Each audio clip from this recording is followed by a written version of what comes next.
Le coup d'envoi de ce sommet prévu sur 2 jours. On va retrouver tout de suite notre correspondante à Bruxelles, Alix Le Bourdon, pour prendre le pouls. Bonjour Alix.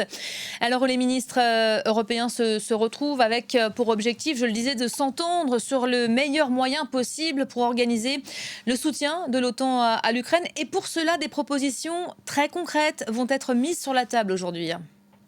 En effet, deux propositions sont à l'ordre du jour de cette réunion des ministres des Affaires étrangères de l'OTAN. Deux propositions dont le but est d'assurer une aide militaire à long terme à l'Ukraine. On a entendu le secrétaire général de l'OTAN, Jens Stoltenberg, le souligner ce matin à son arrivée à cette réunion, mais deux propositions dont le but est aussi de renforcer le rôle de l'OTAN dans l'éventualité d'une réélection de Donald Trump. Alors la première proposition, c'est un fonds de 100 milliards d'euros sur 5 ans pour l'Ukraine, mais ce fonds, évidemment, pose encore beaucoup de questions parmi les 32 alliés, notamment en termes de financement. La deuxième proposition, ce serait de transférer à l'OTAN la coordination de la livraison des armes à l'Ukraine. C'est pour le moment une prérogative qui est gérée par les États-Unis dans le cadre du groupe de contact. Alors on va voir si les ministres se dirigent vers un transfert total